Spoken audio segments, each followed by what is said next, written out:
ನಮಸ್ಕಾರ.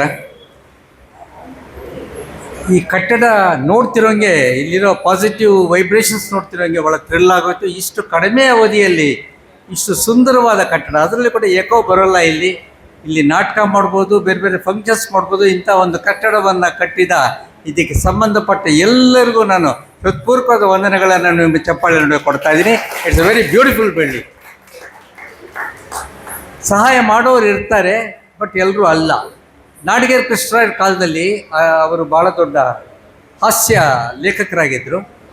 ಯಾರೊಬ್ಬರು ಬಂದು ಕೇಳ್ತಾರಂತೆ, ನಾವು ಒಂದು ಸ್ವಿಮ್ಮಿಂಗ್ ಪೂಲ್, ಈಜು ಕೊಳವನ್ನು ಕಟ್ತಾ ಇದ್ದೀನಿ ಸ್ವಾಮಿ ಈ ಊರಲ್ಲಿ, ತಮ್ಮ ಕಾಂಟ್ರಿಬ್ಯೂಷನ್, ತಮ್ಮಿಂದ ಏನಾದರೂ ಬೇಕು ಅಂದಾಗ ಖಂಡಿತ ಕಟ್ಟಿ 2 ಬಕೆಟ್ ನೀರು ಕೊಡ್ತೀನಿ ಅಂದ್ರಂತೆ ಅವರು.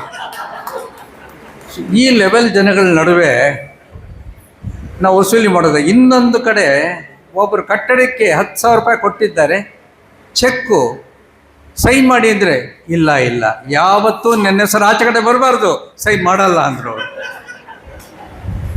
ಈ ಥರ ಆಗ್ಬಿಟ್ರೆ ಗತಿ ಏನು ಹೇಳಿ.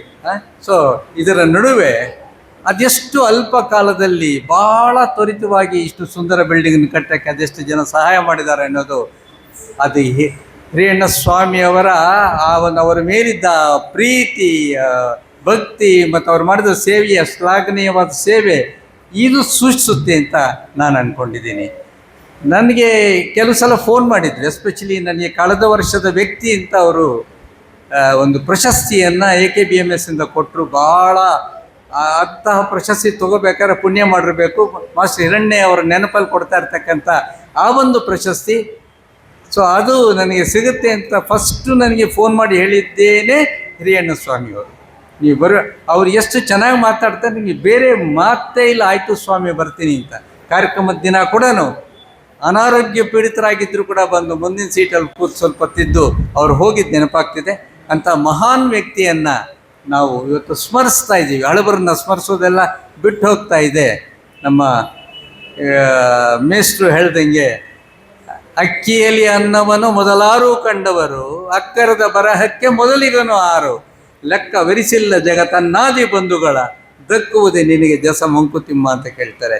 ಈ ಮುಂಚೆ ನಿನಗೆ ಅಕ್ಕಿಯಲ್ಲಿ ನೀವು 26 ವೆರೈಟಿ ಮಾಡ್ತಿರಲ್ಲ, ಚಿತ್ರಾನ್ನದಿಂದ ಹಿಡಿದು ಫ್ರೈಡ್ ರೈಸ್ವರೆಗೆ ಇದನ್ನು ಮಾಡಬಹುದು ಅಂತ ಕಂಡುಹಿಡಿದಿದ್ದು ಯಾರು? ನಿಮ್ಮ ಬರಹಗಳೊಂದಿಗೆ ಇಂದ ಹಿಡಿದು ಕವನ, ಕಥೆ, ಕಾದಂಬರಿ ಯಾರು ನಿಮಗೆ ಕಂಡುಹಿಡಿದ್ರು? ಸೊ ಯಾರನ್ನೂ ಹಳಬರನ್ನ ನಾವು ಸ್ಮರಿಸ್ತಾ ಇಲ್ಲ. ಅಂಥ ಟೈಮಲ್ಲಿ AKBMS ಅವರು ಹಳಬರ ಎಲ್ಲರ ಆ ಸೇವೆಗಳು ನೆನೆಸ್ತಾ ಇದೆ. ನಮ್ಮ ಅಧ್ಯಕ್ಷರು ಸ್ವಾತಂತ್ರ್ಯ ಹೋರಾಟಗಾರರ ವಂಶದಿಂದ ಬಂದವರು. ರಾಮಸ್ವಾಮಿಯವರು ಹೋರಾಟಗಾರರಾಗಿದ್ದರು, ಅವ್ರ ತಂದೆಯವರು ಹೋರಾಟಗಾರರಾಗಿದ್ದರು. ಆ ವಂಶದಿಂದ ಬಂದಿದ್ದರಿಂದ ಹೋರಾಟದ ಮನೋಭಾವ ಒಂದು ಕಡೆ ಇದೆ, ಮತ್ತೊಂದು ದೇಶ ಸೇವೆ ನಿಜವಾದ ಅರ್ಥದಲ್ಲಿ ಮಾಡ್ತಕ್ಕಂಥ ಒಂದು ಸಾಮರ್ಥ್ಯ ಅವರಲ್ಲಿದೆ ಅಂತ ಹೇಳ್ತಾ ಅವಕಾಶಕ್ಕೆ ಧನ್ಯವಾದಗಳು.